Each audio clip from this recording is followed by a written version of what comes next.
আসসালামু আলাইকুম। Hello everyone, welcome back to let's hellers once again.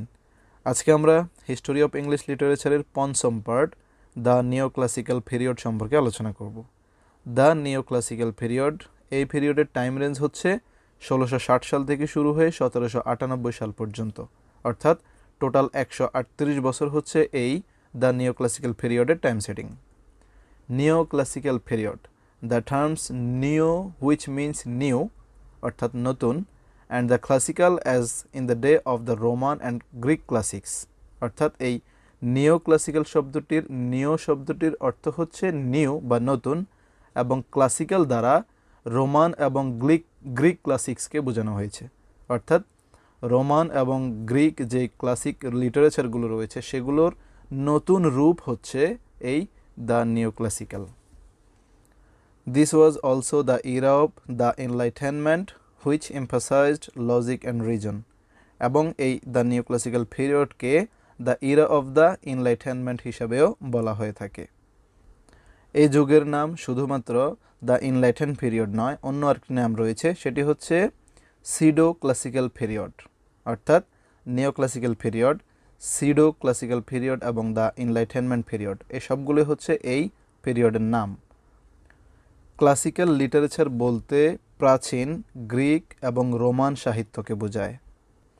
এ যুগের অর্থাৎ নিও ক্লাসিক্যাল যুগের লেখকরা প্রাচীন গ্রিক এবং রোমান সাহিত্য ধারার অনুকরণে সাহিত্য রচনা করেছিলেন বলে এটিকে নিও ক্লাসিক্যাল পিরিয়ড বা নিও ক্লাসিক্যাল যুগ বলা হয়ে থাকে।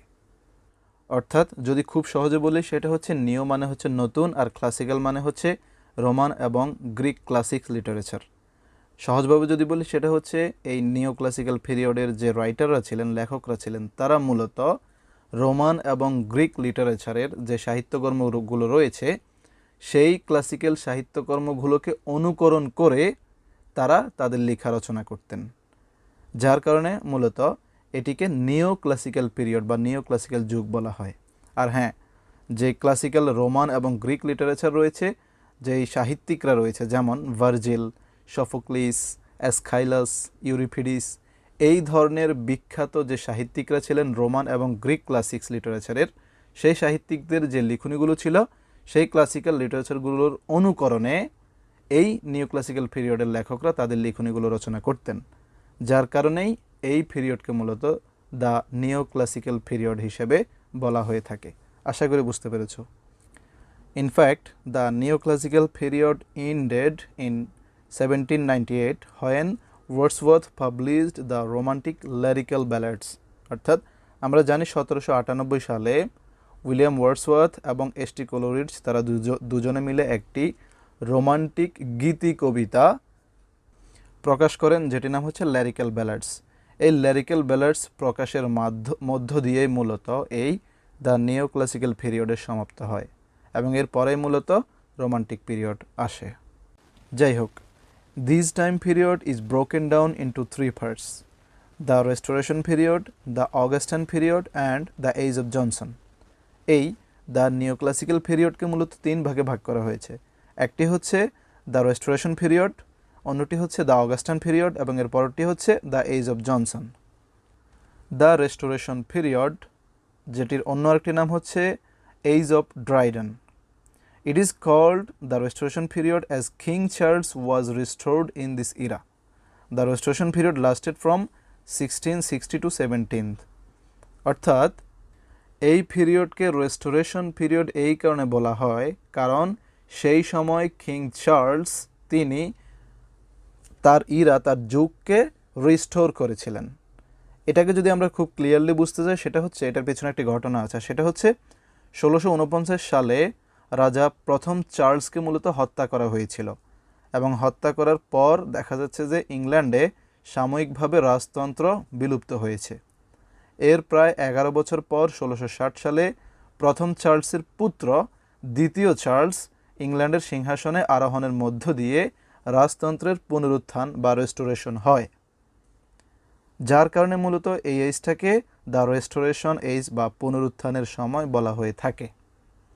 এবং এই যুগের একজন খ্যাতিমান কবি হচ্ছে জন ড্রাইডেন, যার কারণে তার নামানুসারেও এই এজকে বলা হয়ে থাকে এজ অফ ড্রাইডেন। এবং এর পরবর্তী এজ হচ্ছে দ্য অগাস্টান এজ।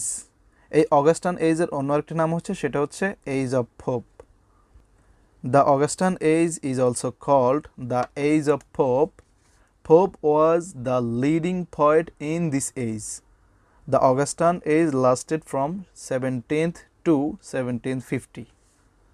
অর্থাৎ সেই সময়কার, দ্যাট মিন 1700 সাল থেকে শুরু হয়ে 1750 সাল পর্যন্ত এই 50 বছরে যে সাহিত্যের যে লেখকগণ ছিল, তারা ইতালীয় সম্রাট অগাস্টাস এর আমলের লেখকদের অনুকরণে সাহিত্য রচনা করতেন, যার কারণে এই যুগকে অগাস্টান পিরিয়ড বলা হয়ে থাকে।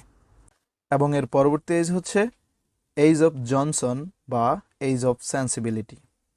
The age of Johnson or the age of sensibility lasted up to 1798, when the romantic movement was underway with the publication of lyrical ballads by Wordsworth and Samuel Coleridge.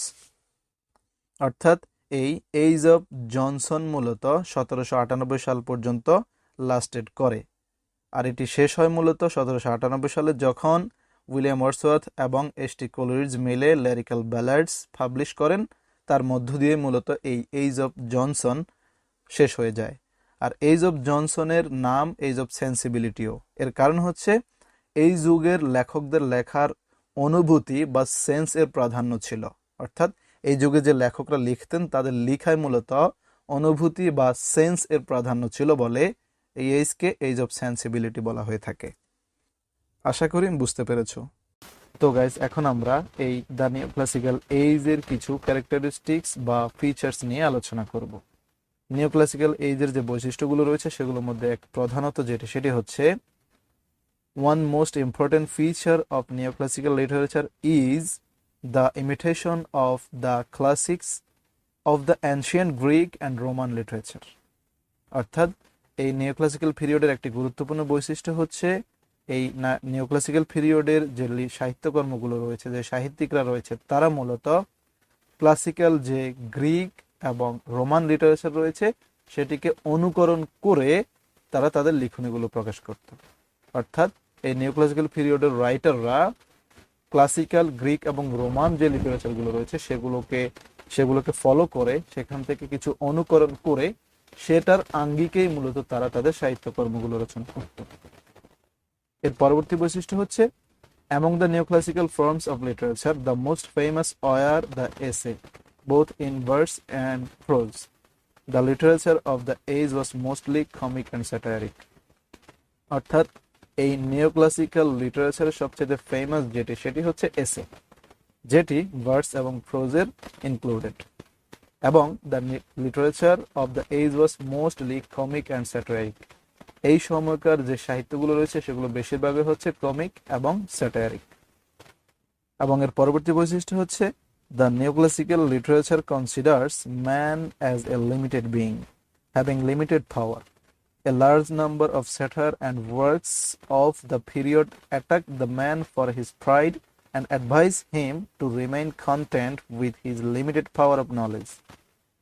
অর্থাৎ এই neoclassical literature মানুষদেরকে এই শিক্ষা দেয় যে মানুষগুলো হচ্ছে limited being, খুব অল্প সময়ের জন্য এসেছিল পৃথিবীতে, এবং হ্যাভিং লিমিটেড পাওয়ার, এবং তাদের অল্প কিছু পাওয়ার বা শক্তি রয়েছে, এবং এই মানুষগুলোকে অ্যাটাক করে থাকে মূলত তাদের প্রাইডের জন্য।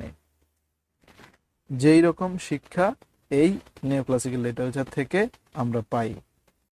এছাড়াও এই দ্য নিওক্লাসিক্যাল লিটারেচারে আরো গুরুত্বপূর্ণ কিছু বৈশিষ্ট্য রয়েছে, যেগুলো হচ্ছে যেমন রেটিওনালিজম, যুক্তিবাদ।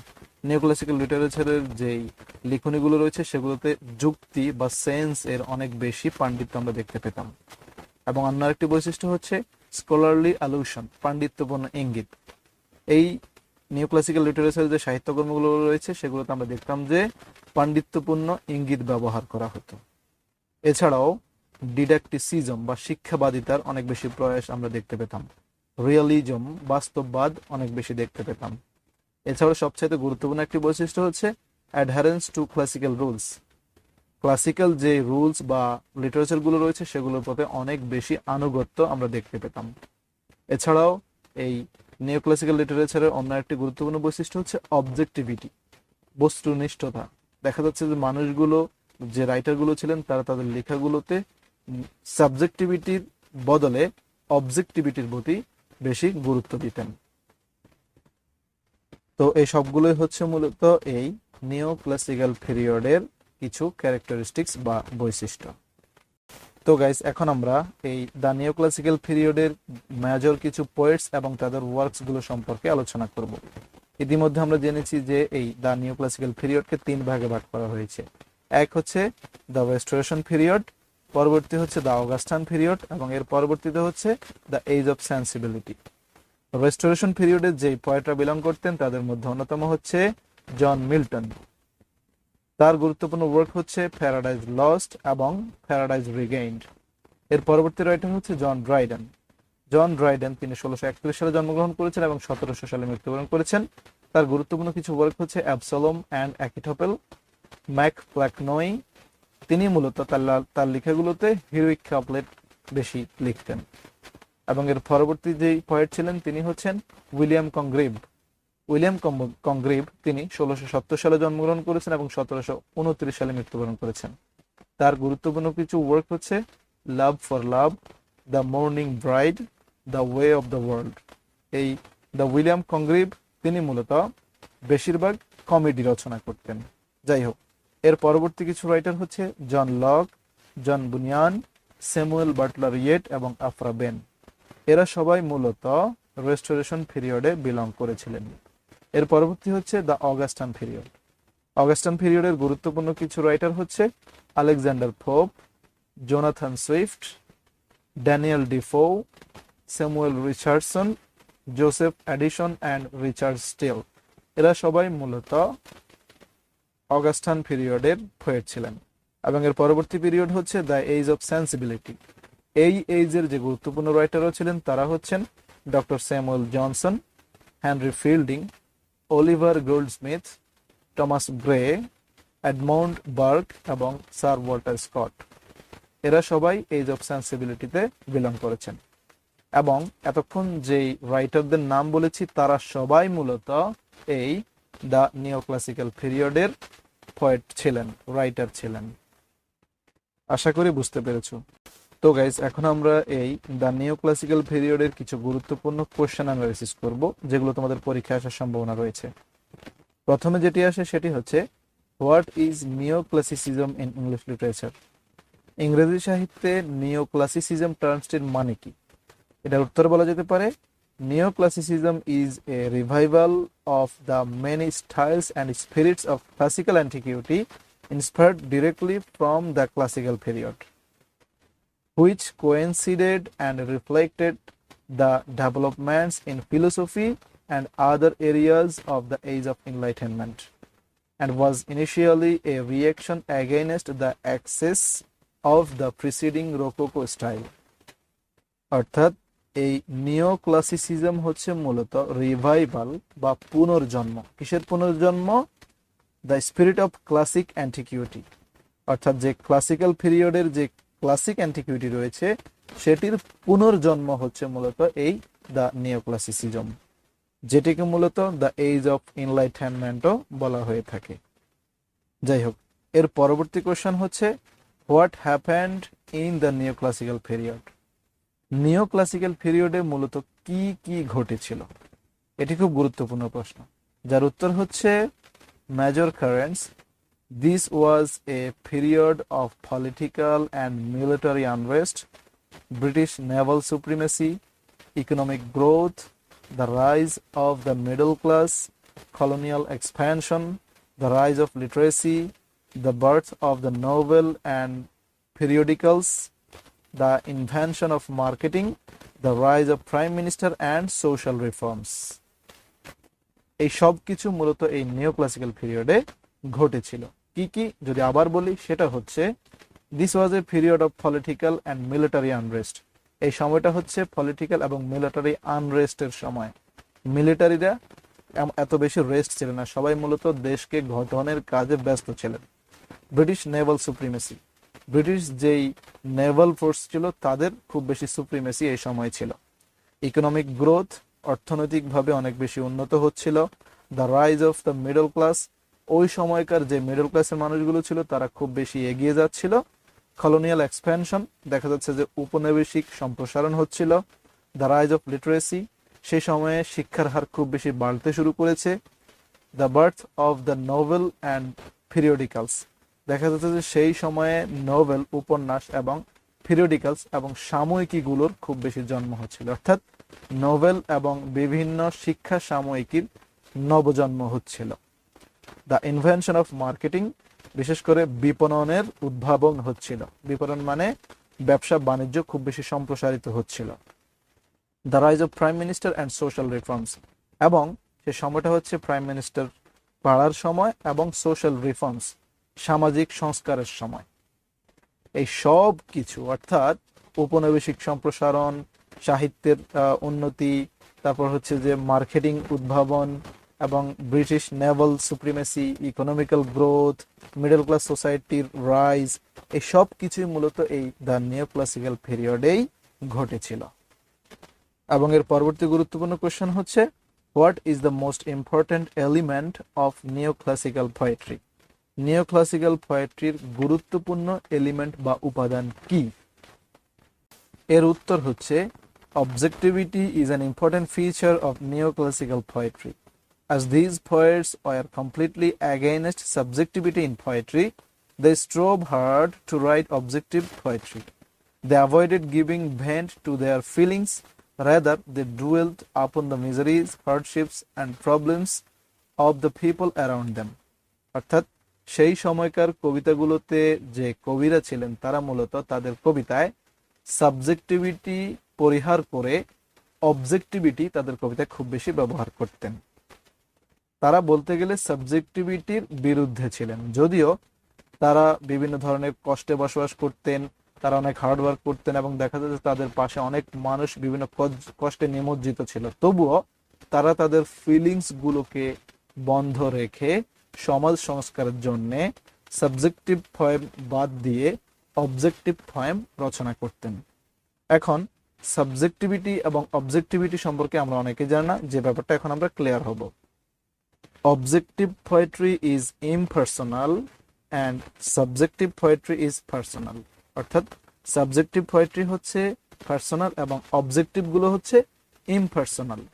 যে রাইটাররা তাদের কবিতা রচনা করতেন তারা অবজেক্টিভ পোয়েট্রি বা ইমপার্সোনাল কবিতা রচনা করতেন। Subjective poetry includes self-expression and the personal experience of a poet. কবিদের ব্যক্তিগত উক্তি এবং ব্যক্তিগত কিছু অভিজ্ঞতা মূলত সাবজেক্টিভ পোয়েট্রিতে থাকে, পার্সোনাল থটস গুলো থাকে এবং তাদের ফিলিংস গুলো থাকে এই সাবজেক্টিভ পোয়েট্রি গুলোতে। অন্যদিকে objective poetry is impersonal, in which the writer is inspired by the actions and passions of the outside world. অন্যদিকে অবজেক্টিভ যে পোয়েট্রিগুলো ছিল সেগুলো হচ্ছে ইমপার্সোনাল, যেগুলোতে লেখকরা মূলত তাদের আউটসাইড ওয়ার্ল্ড এর যে অ্যাকশনস এবং ফ্যাশনগুলো রয়েছে সেগুলো থেকে অনুপ্রাণিত হয়ে কবিতা রচনা করতেন। অর্থাৎ সাবজেক্টিভ পোয়েম মূলত আত্মমুখী এবং আত্মভাবনামূলক। কবির ব্যক্তিগত অভিজ্ঞতা, ভাব, ভাবনা ও আবেগ অনুভূতির প্রকাশ ঘটান এই ধরনের সাবজেক্টিভ পোয়েমগুলোতে। অন্যদিকে অবজেক্টিভ বা বস্তুনিষ্ঠ কবিতায় কবি অন্তর্মুখীনতাকে পরিহার করে বহির্জগতের নানা ঘটনা, অভিজ্ঞতা, বিষয় ও অভিঘাত হয় তার কবিতার বিষয়। সাবজেক্টিভ পোয়েমগুলোতে নিবিড়তা পায় কবি মনের একান্ত আবেগ ও অনুভূতি, অন্যদিকে অবজেক্টিভ পোয়েমগুলোতে অভিব্যক্তি পায় বস্তু জগতের নৈর্ব্যক্তিক উপলব্ধি। আর সেই নিও ক্লাসিক্যাল পোয়েমগুলো মূলত অবজেক্টিভ পোয়েম ছিল, যেগুলোতে কবির একান্ত আবেগ ও অনুভূতি ছিল না, বরং সমাজের বস্তু জগতের উপলব্ধিগুলোকে তিনি তুলে ধরতেন। আশা করি বুঝতে পেরেছো। তো এই হচ্ছে মূলত দ্য নিও ক্লাসিক্যাল পিরিয়ড সম্পর্কে আমাদের বিস্তারিত আলোচনা। আশা করি পুরো লেকচারটি তোমরা এনজয় করেছো। এছাড়াও যদি তোমাদের কোনো মন্তব্য থাকে অবশ্যই কমেন্ট করে জানাবে এবং পরবর্তী টপিকে দেখা হচ্ছে। সে পর্যন্ত ভালো থাকো, সুস্থ থাকো, ধন্যবাদ।